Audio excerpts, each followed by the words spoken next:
Eu entendo que tanto dá para a gente compreender a área emocional como sentimentos, emoções, como o que a palavra chama de alma. A nossa alma contém os nossos sentimentos, contém as nossas emoções, e a resposta é sim. Deus, Ele se preocupa com as nossas emoções. Deus, Ele se importa com os nossos sentimentos. Deus se importa com o que está dentro do nosso coração. Deus quer fazer com que a nossa alma se torne uma alma leve e que possa de verdade produzir os frutos que Ele deseja para todos nós, E o texto que eu separei para a gente compartilhar hoje está lá em Lucas capítulo 9, versículos 51 ao 55. Eu fiz a projeção aí, quem quiser acompanhar no seu smartphone ou na sua Bíblia de papel mesmo, ou aqui na tela, você vai acompanhar de qualquer jeito, tá bom? Então eu vou iniciar a leitura aqui em Lucas capítulo 9, versículo 51. Aproximando-se o tempo em que seria ele elevado aos céus, Jesus partiu resolutamente em direção a Jerusalém e enviou mensageiros à sua frente. Indo estes, entraram num povoado samaritano para lhes fazer preparativos. Mas o povo dali não o recebeu, porque notava que ele se dirigia para Jerusalém. Ao verem isso, os discípulos Tiago e João perguntaram: Senhor, queres que façamos cair fogo do céu para destruí-los? Mas Jesus, voltando-se, os repreendeu, dizendo: vocês não sabem de que espécie de espírito vocês são, pois o Filho do Homem não veio para destruir a vida dos homens, mas para salvá-los. Deus bondoso, quero te pedir, Pai, para que essa porção da Tua palavra faça morada no nosso coração, que nos transforme, que haja realmente mudança de atitude, de postura, diante daquilo que aprendemos, em nome de Jesus. Amém. Muito bem, eu já respondi minha pergunta, Deus se importa com as nossas emoções? Deus se importa com os nossos sentimentos, com a nossa área emocional? Ou Deus, Ele é aquele Deus que está alheio a essa questão, a nossa dor, ao medo, à alegria, à raiva? Ou realmente Deus, Ele se importa com isso? E eu já respondi, eu entendo plenamente que Deus, Ele está muito preocupado com isso. Ainda mais, Deus, Ele envia Jesus, o Espírito, o seu Espírito em Jesus, e o próprio Cristo sendo o próprio Deus, para nos ensinar como lidar com essa questão chamada emoção. Claro que Ele veio para nos dar vida eterna. A gente sabe disso. Jesus veio para nos tirar da morte eterna e nos dar essa vida eterna, que mesmo quando essa vida se acaba, a gente tem essa esperança e a confiança de que Deus nos levará para esse lugar especial, chamado vida eterna, como a gente chama. Mas essa vida eterna, ela tem um efeito prático hoje nas nossas vidas. Nós, cristãos, aqueles que seguem a Jesus, aqueles que creem em Jesus como seu Salvador, recebem de pacote a vida eterna e um tutorial de Jesus sobre como viver em paz e harmonia aqui com as pessoas com quem a gente convive, E aí surge aquela tríade da paz, que eu sempre falo aqui, que para a gente ter paz de verdade, a gente tem que ter paz com Deus, paz consigo e paz com o próximo. São três coisas. Assim como Deus é Pai, Filho e Espírito Santo, assim como existe manhã, tarde e noite, nós temos também essa tríade da paz, que é paz com Deus, comigo e com o próximo. Quando a gente compreende isso, compreende o mandamento maior, que é amar a Deus sobre todas as coisas e ao próximo como a mim mesmo, que também são três elementos, Quando a gente entende isso, a gente alcançou a paz que Deus deseja de nós. Então essa tríade da paz, a gente pode dar um significado para ela como sendo um equilíbrio para a nossa vida. Nós estamos equilibrados como seres humanos, ou seja, temos uma vida equilibrada quando nós entendemos que precisamos buscar essa tríade da paz. Precisamos clamar a Deus para que Ele nos preencha de uma forma, para que essa paz inunde no nosso ser e nós nos tornemos pessoas equilibradas, pessoas que se dão bem com Deus, pessoas que se dão bem consigo mesmas e pessoas que se dão bem com as pessoas com quem convivem. E aí entram amigos e inimigos. Entram pessoas que a gente gosta e pessoas que a gente não gosta. Entra aquele chefe legal e aquele chefe chato. Entra o marido e a esposa, os filhos, né? Várias pessoas com quem a gente convive. Então, o ser humano, a gente também chegou à conclusão aqui, que ele não é uma ilha em si. Ele convive com pessoas, a coletividade faz parte, é uma necessidade natural nossa, conviver com pessoas. E gente só começa a ser tratado como gente quando convive com gente. Se você convive com animais, você vai ser muito parecido com os bichos, né? Mas se a gente parecer gente, para a gente ser humano, a gente precisa de um outro humano para nos mostrar que a gente é humano ou não. Né? Nossa humanidade, inclusive, o reflexo da humanidade está na vida do outro com quem a gente convive.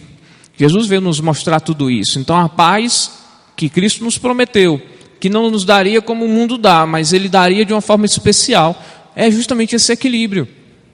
Onde nós entendemos as áreas da nossa vida.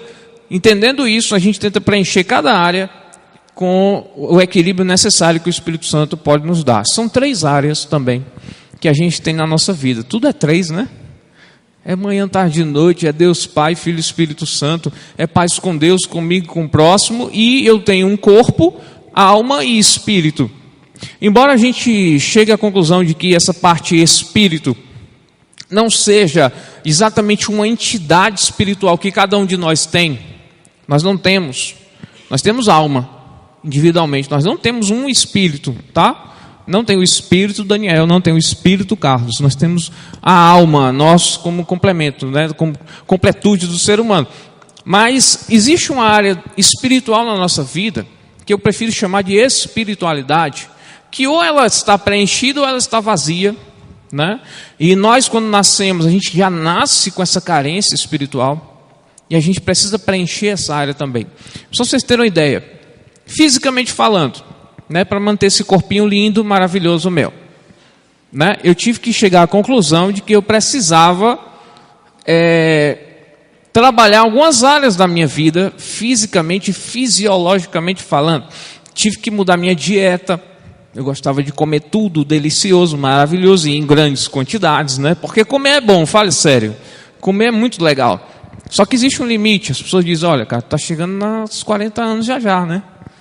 Depois dos 40, para emagrecer é difícil. Então, toma cuidado, presta atenção.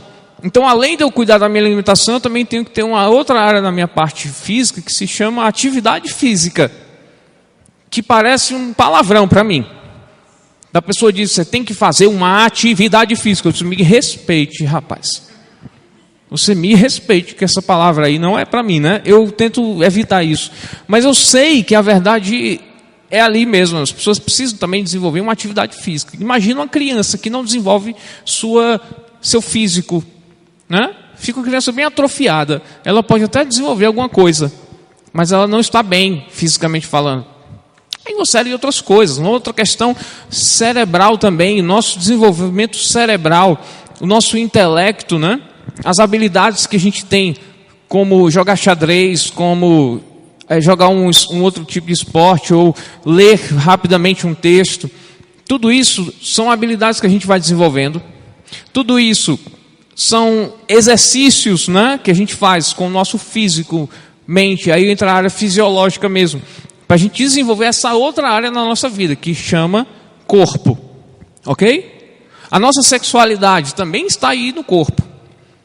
Demanda sexual. Chega uma hora na vida da pessoa, né, já ali para a adolescência, que os hormônios estão ali à flor da pele. Então essa área sexual também demanda na nossa vida. É o nosso corpo pedindo para ser trabalhado também nessa área. Então existe essa área na nossa vida. Nós temos um corpo que nos demanda, que tem carências, que tem necessidades, que precisam ser supridas de uma forma equilibrada. Assim como também temos uma outra área na nossa vida que chama emoção, sentimento. É a nossa alma, né? Tem corpo, alma. A alma detém os sentimentos, detém o nosso caráter. A alma detém a nossa personalidade. A alma detém as nossas emoções. Quando a gente é criança, a gente não tem caráter. né? Quando é pequenininho, bebezinho, a gente não tem caráter, não tem personalidade ainda formada. A gente não tem os sentimentos muito bem estabelecidos, mas a gente tem emoções. Bebezinho já nasce com emoções, né? Criança, assim que ela aprende o que é bom, né, Kézia? Criança desde pequenininha aprende o que é bom. Já sabe o que é um banhozinho quente, né? Já sabe o que é uma papinha gostosa, né? Tira isso dela às vezes, né? Um lazer, uma coisa, aí vem a indignação, a revolta, é uma emoção.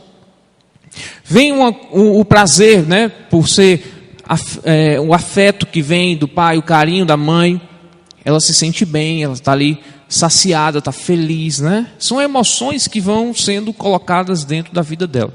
À medida que essas emoções vão se repetindo, vão formando os sentimentos.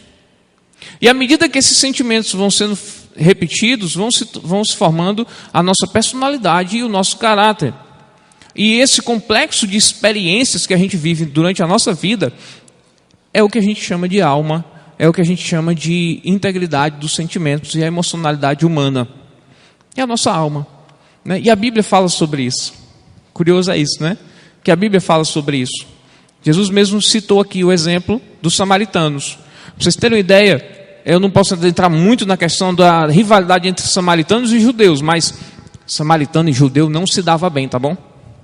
Não se dava bem. Eles não queriam nem conversa um com o outro. Tanto é que para ir para Jerusalém, às vezes o judeu ele dava uma volta gigante. Não era, pastor? Para não ter que passar pela região de Samaria, porque não tem conversa, meu amigo, não dá para ter conversa com aquele povo. E vice-versa, era uma rivalidade grande. E aí Jesus, de propósito, Jesus sabe, né, sabedor dessa questão. Se eu vou tratar a emoção dos meus discípulos, eu vou desenvolver essa área neles, vou botar eles logo para o quente. Vamos passar ali dentro da região de Samaria. E vão pedir um apoio para aqueles samaritanos, um lugar para repousar. Dito e feito, os discípulos foram. Voltam indignados, porque ninguém queria dar apoio para Jesus nem para eles. Né? Não queria dar nenhum tipo de suporte ou hospitalidade. Eles voltam com muita raiva. E a emoção estava ali tomando conta deles. Né? Tiago e João, que sempre são aqueles que são mais próximos de Jesus e falam mesmo as coisas na cara, né? Eles não têm papa na língua, já chegam conversando, né? Com Jesus, tudo o que interessa, o que não interessa, coisas interessantes e coisas não tão interessantes, chegam para Jesus e dizem, olha, o senhor lembra de Elias, né? Elias orou para cair fogo do céu, o senhor quer que a gente faça a mesma coisa para destruir logo esses samaritanos todos, de uma vez por todas? Ou seja, a raiva e a indignação tomando conta do coração deles. Jesus diz, rapaz, vocês não sabem qual é o espírito que guia a vida de vocês. Vocês não sabem o que é o espírito que está guiando a vida de vocês. Que espírito é esse? Que espécie de espírito está guiando vocês? O que é que tem a ver, então, a raiva dos caras com o espírito que guia eles? É porque nós somos sabedores. Nós temos 3 áreas na nossa vida: corpo, alma e espírito. Corpo, alma e espiritualidade. Quando Jesus pergunta isso, é dizer, o que é que está motivando essa indignação no coração de vocês? E aí entra outra área na nossa vida, que é a espiritualidade.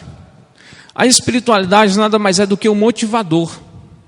É o start que está comandando a nossa vida. Espírito, inclusive, biblicamente falando, é o sopro, é o ruah de Deus, né? É aquele ação, é a atitude, é a iniciativa, é o que dá o start, é a ousadia para a gente fazer uma coisa ou deixar de fazer determinada coisa. Isso é o Espírito. A ausência dele nos torna pessoas que estão sendo guiadas ou pelas emoções ou pelas necessidades fisiológicas do nosso corpo. Entenda, pessoas que têm vícios, por exemplo, os vícios são desenvolvimentos fisiológicos, necessidades fisiológicas que estão sendo supridas, né, por aquela pessoa, que está destruindo o corpo daquela pessoa, que está sendo comandado por uma coisa chamada emoção ou carência emocional. Muitas vezes é isso.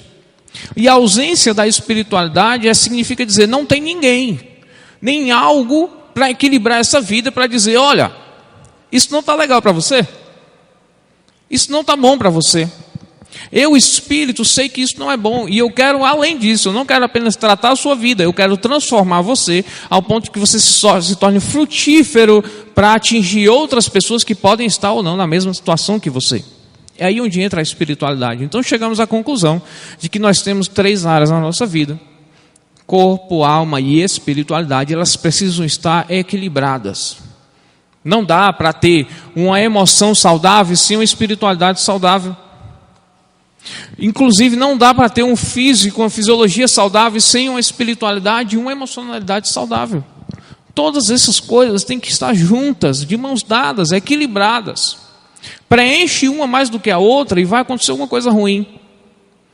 Inclusive essa questão de dizer, cuide da sua espiritualidade e as suas emoções que vá para lá, está errado também, porque não existe espiritualidade sem emocionalidade saudável, gente. Isso não existe. Toda vida que a palavra, inclusive, trata o nosso espírito, automaticamente ele trata o nosso corpo e a nossa alma.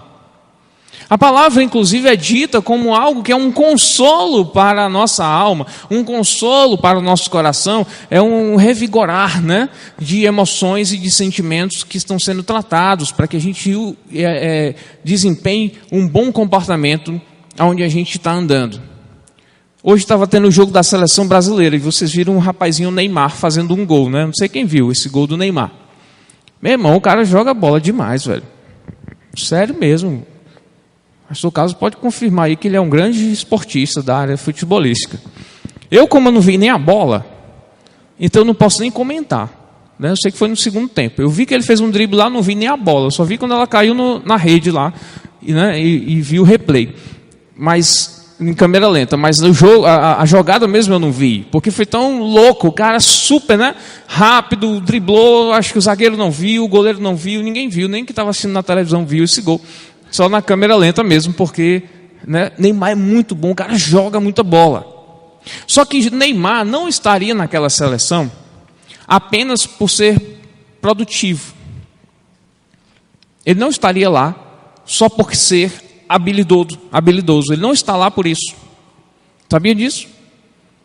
Não está lá só por isso. Entra uma questão chamada produtividade versus relacionamento. As empresas já chegaram a essa conclusão. A seleção brasileira de futebol já chegou a essa conclusão.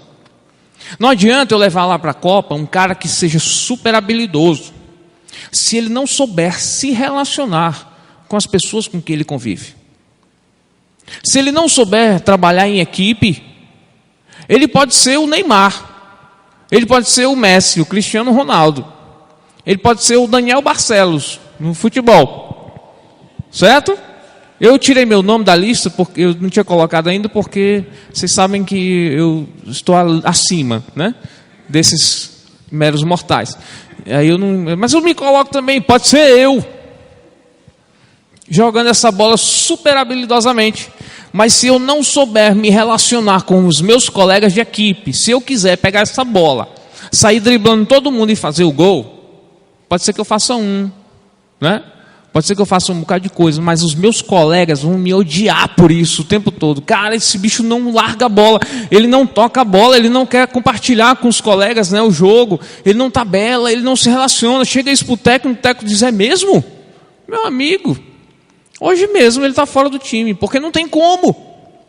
O cara, por exemplo, que se relaciona muito bem com seus colegas de time, mas não se dá bem com o seu superior, que é o seu técnico, entra relacionamento aí também, ele pega o beco. Dificuldades de relacionamento afetando a produtividade. Dificuldades de relacionamento afetando a sua espiritualidade, a forma como você vive a sua espiritualidade na sua casa, dentro da sua igreja, dentro do seu trabalho, aonde você vai. Pessoas inteligentes já chegaram a essa conclusão. Que não adianta eu ser super produtivo e não saber me relacionar com as pessoas. Antigamente as empresas, principalmente os bancos, as agências bancárias, diziam assim, não, fulano ele é muito competente, ele é um cavalo batizado, ele dá coice à torta e à direita, ele atende super mal os clientes, mas ele é super profissional. Ele é um cara assim super competente. Até os anos 80, por aí, meados dos anos 80, esse cara ainda tinha o emprego dele. Chegou na década de 90 para os anos 2000, as empresas começaram a olhar para essas figuras e dizer assim: "Vi, meu amigo, não está dando muito certo não, porque pela concorrência, o nosso cliente está indo para aquele banco que as pessoas se relacionam bem. Está indo para aquela agência bancária onde o gerente ele oferece um cafezinho. Ele senta aqui na minha frente e fica conversando comigo. Eu quero ir para esse banco." E aí aquele funcionário que era super competente, né, batia todas as metas, sabia contabilizar tudo, era uma máquina, o homem era fantástico, mas não sabia se relacionar. Ele foi para o banco da reserva, ele foi para o desemprego. E aí começou a botar culpa nas pessoas que o demitiram. E nunca olhou para ele e dizer assim: "Cara, eu preciso mudar também. Eu preciso rever isso." Por isso que a presunção é algo que atrapalha essa mudança, essa reforma. As pessoas já chegaram a essa conclusão, cara. Todo mundo já chegou a essa conclusão. E dentro das igrejas não pode ser diferente. Dentro do contexto de igreja, na pregação evangélica, a pregação do Evangelho de Jesus Cristo não pode ser diferente, gente. Nós temos que chamar a atenção uns dos outros para dizer: "Olha, meu querido, meu irmão, minha irmã, você fazer muito para a obra de Deus não é suficiente se você não se der bem com as pessoas, se você não for uma pessoa bem relacionada. Uma pessoa que tem a iniciativa para servir, que não espera, que pelo contrário, ela quer agradar as pessoas com quem ela convive." Isso na fala e nas atitudes também. E aí, para você entender e fazer um autoexame, né, tipo como Jesus fez dessas pessoas do Tiago e do João, precisa fazer um autoexame, porque isso aí é individual, cara. Não adianta a gente querer dizer que eu ou alguém, um líder espiritual, pode apontar comportamentos, né? Até porque a gente não deve tratar comportamentos, a gente deve lidar com esse campo mais profundo da área sentimental e emocional. Tratar comportamentos todo mundo faz. Não faça isso, não faça aquilo. Mas por que a gente não quer muitas vezes tratar o sentimento alheio? Porque dá trabalho, porque demanda tempo, porque precisa eu ouvir coisas que eu não quero, precisa eu me compadecer, e isso é muito chato. Precisa eu dar honra mais a ele do que a mim mesmo, isso é muito complicado, pastor. Então, é individual, faça um exame interno. Vou ajudar facilitando aqui uma lista de coisas e alguns comportamentos que eu entendo que ainda existem no contexto de igreja, ainda existem lá nos trabalhos, dentro das famílias, e onde eu ando por aí, eu vejo esse tipo de comportamento. Gente iracunda. Ou nome feio, né? Iracunda. Iracunda é uma pessoa que tem a ira constante. Facilmente perde as estribeiras e explode com as pessoas. É uma ira, certo? É uma pessoa irada, iracunda. Que é um comportamento que tem uma origem na área emocional e espiritual também, lógico, né? Que tem origem na área emocional e espiritual. Não tem um espírito dizendo para ela: "Olha, controla aí tua raiva." E aí essa raiva vai tomando conta, entende? Como é que começa, hein, a ira? É do dia para a noite? Não. É uma raiva que eu tive e eu não controlei. Achei bom, isso me satisfez, né? Outra vez eu tive outra raiva. Rapaz, esse negócio é legal demais, porque aí as pessoas me respeitam, né? Eu imponho, a gente tem que falar alto mesmo, que as pessoas não escutam. Então, aí vai. De raiva em raiva, você se torna uma pessoa iracunda. Quando você menos percebe, você já está pisando na cabeça das pessoas e nem está se dando conta disso. As pessoas chegam para você para dizer, inclusive, você me magoou. Você disse: eu só falei as verdades que tinham que ser ditas. Entende? Ira, comportamento. Impulsividade. Impulsividade às vezes tem a origem na falta de afeto. Publiquei isso no Instagram. Afeto não é fraqueza, viu, homens? Afeto é uma necessidade. Inclusive nós homens temos carência de afetividade. Homens que não foram afetuados, né? Ou afetados com o afeto dos seus pais, de um outro homem, inclusive, do seu pai, do seu avô, tem uma carência nessa área. E às vezes a impulsividade é tentar suprir com um comportamento essa carência na área emocional. E aí você não perde a oportunidade de fazer compras que você não pode comprar, adquirir bens que você não pode adquirir. Você entra num relacionamento que você sabe que não deveria entrar, e às vezes até casa com essa pessoa sabendo que não deveria fazer, por uma impulsividade, para suprir uma carência emocional que não foi resolvida. Por aí vai. Indiferença. Indiferença não é um comportamento natural, gente. Indiferença não deveria existir no catálogo de comportamentos, principalmente de alguém que se diz discípulo de Jesus. Indiferença é o oposto do amor.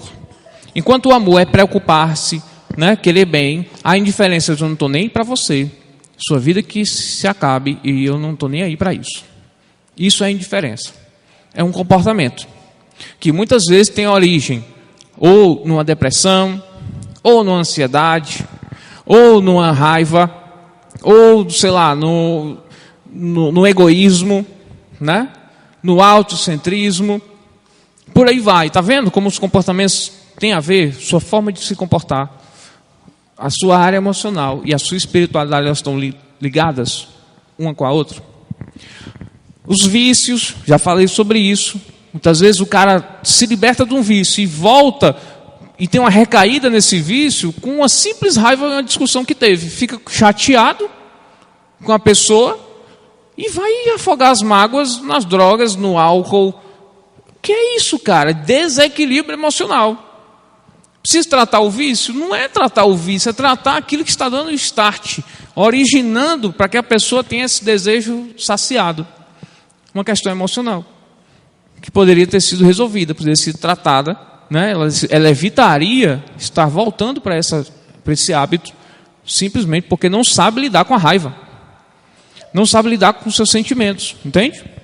A apatia, pessoas apáticas, pessoas que não conseguem sequer imaginar um dia liderar alguém, não consegue se imaginar um dia executando uma coisa que vá além dos seus próprios interesses. Uma apatia espiritual, que eu costumo dizer, é alguém que está alheio às questões humanas, alheio à questão do outro, alheio ao que a igreja está desempenhando, que está fora do perfil, né, de trabalho da igreja, ou seja lá do que for que a pessoa está fazendo. É uma pessoa apática, que muitas vezes também tem origem nessa falta, nessa carência emocional, nessa demanda mesmo que a pessoa não tem suprida em casa. Por isso que a gente também não deve julgar as pessoas, né?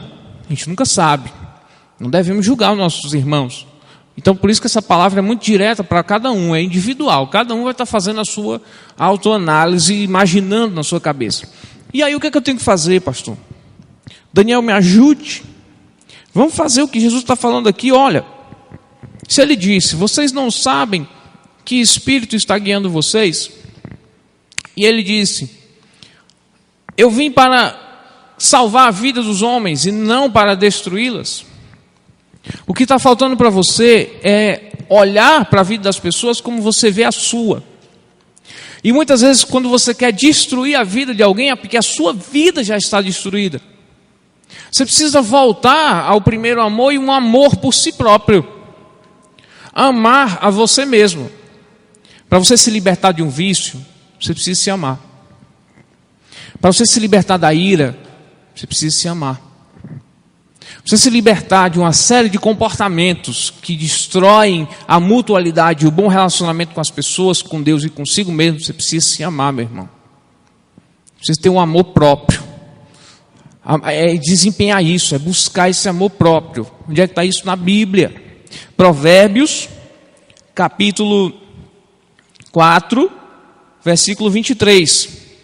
Sobre tudo o que se deve guardar, eu acho que eu coloquei, 4, 23, sobre tudo o que se deve guardar, guarda o teu coração, porque dele procedem as fontes da vida. É lá onde está a alma humana. É lá onde está a espiritualidade humana, é dentro do teu coração, de todos os tesouros, de todas as coisas boas que se tem que guardar. Guarda o teu coração, ama a ti mesmo. Procura desempenhar esse amor de uma forma plena e equilibrada. Deus, ele se importa com isso, Deus ama você. Se Deus ama isso que ele está vendo, Se Deus inclusive participou de todas as coisas ruins que aconteceram na tua vida, e Ele estava vendo tudo isso, e ainda hoje Ele olha para você: meu filho amado, eu amo você, eu tenho prazer na sua vida. Quem é você para não se amar? Se o próprio Deus já nos ama por completo. Porque foi Ele que nos fabricou, foi Ele que nos conduziu para a vida que a gente tem hoje. Se temos essas falhas nossas, né, todas essas mazelas na nossa vida, Deus tem participação nisso. E Ele olha para isso e vê que isso é muito bom. Porque você é especial. Augusto Cury, ele tem um livrinho, um livreto, né, chamado Você é Insubstituível. Eu recomendo para você ler. Eu acho que em meia hora você lê esse livreto de Augusto Cury, chamado Você é Insubstituível. E ele tem uma frase que ele diz assim, que o universo sem você não seria o mesmo. O universo criado por Deus sem você não seria o mesmo. Porque a matéria e a coisa criada tem participação na sua vida. Você é um elemento da criação divina. Tira você, já não é mais o mesmo. Você, no conceito macro de Deus, é algo fundamental, é uma peça fundamental para que a vida humana seja do jeito que ela é. Você participa da humanidade, você participa do sonho de Deus, você participa dos sonhos projetados, dos planos que Deus preparou para a sua vida e para a vida das pessoas. Você é especial, você é alguém separado e preparado para ser quem você é. Lutar contra isso é lutar contra o próprio Deus. Reconhecer isso é uma necessidade para que esse amor próprio entre dentro do seu coração. Entrando dentro do seu coração, você está fazendo o que o escritor de Provérbios está recomendando.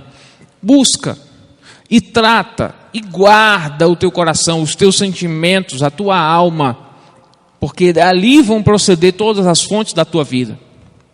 Do amor próprio, da questão individual mesmo. Nessa hora você tem que ser um pouco individualista e pensar sobre a sua vida. Amar a si mesmo. Depois, a outra recomendação que eu vou dar, que não podemos falar muitas coisas, mas é uma recomendação que temos que dar, é buscar conhecer o Espírito. É querer amar a si mesmo, né, para poder a gente amar as pessoas primeiro, e depois buscar conhecer esse Espírito. Jesus olha para Tiago e João e diz: vocês não conhecem, vocês não sabem que tipo de Espírito está presente em vocês. Ele se refere a Ele mesmo. Vocês não sabem quem sou eu, vocês não sabem que tipo de projeto eu tenho para as pessoas, vocês não sabem quem é o motivador que está motivando essa questão da raiva em vocês. Vocês têm que se conhecer, têm que conhecer o Espírito também. E aí, em Provérbios também, capítulo 2, versículo 10 diz: porquanto a sabedoria entrará onde? No teu coração, e o conhecimento será suave à tua alma. Essa ideia de inteligência emocional, né? Que a gente tem ouvido por aí. Estão se pregando por aí que você, por si próprio, é capaz de desenvolver uma inteligência emocional e desempenhar boas atitudes, né? Coordenar seus próprios hábitos. Inteligência emocional. Onde é que o pastor discorda disso? De que nós não somos capazes, por nós mesmos, comandar esse complexo chamado emoção. Apenas o nosso fabricante, ele tem a chavezinha para consertar e mexer e equilibrar essa parte sentimental e emocional do ser humano. E aí onde entra a espiritualidade. Conheça o Espírito. Busque o Espírito. Busque preencher a espiritualidade na tua vida. Faz com que a tua motivação seja a motivação de Deus. Faz com que o Espírito seja o guia das tuas decisões e não as tuas emoções ou as tuas necessidades físicas. Que o Espírito seja aquele que está guiando os teus passos. O conhecimento de Deus. A forma como Deus se apresenta para nós. O próprio Jesus se apresentou para nós. Conhecendo a Cristo, nós desempenhamos uma boa espiritualidade. Que isso vai ter total diferença na forma como a gente lida com os nossos sentimentos, na forma como a gente lida com o nosso corpo, na forma como a gente lida com o próprio Deus e na forma como a gente trata as demais pessoas. Eu tenho dificuldade, pastor, de cumprimentar pessoas que entram na igreja. Visitantes, pessoas com quem eu não convivo. Eu tenho timidez, eu tenho problemas com isso. Questão emocional. Que quando o Espírito entra com a sua ousadia e o seu amor que ele tem por todas as pessoas, você começa a amar todas as pessoas de uma forma que você não se contém. Você quer a fina força, você não consegue se ver e viver sem facilitar a vida do outro, sem ser benéfico para a vida de alguém. Porque o Espírito Santo ele te dá ousadia para isso. Entende a necessidade do Espírito? Entende por que você tem que conhecer a Deus? Entende por que você tem que buscar preencher essa área na sua vida, chamada espiritualidade? Então Deus sim, Ele se importa com as suas emoções. Ele se importa com o seu coração. Ele se importa com os seus sentimentos, com a tua alma. Mas tem um propósito. Não é apenas para que você se sinta bem. Não é apenas para que você fique ali dentro de casa, com os seus, com a sua família, curtindo dias maravilhosos. Existe um propósito. Jesus disse: eu vim para não destruir a vida das pessoas, mas para salvá-las. E Deus quer usar a nossa vida para que esse propósito se cumpra. Deus quer usar a sua vida. Ele ama você. Ele quer tudo de melhor para você. Mas Ele também quer que você faça algo por Ele. Que é tocar pessoas, cuidar de vidas, abençoar outras pessoas. Amém?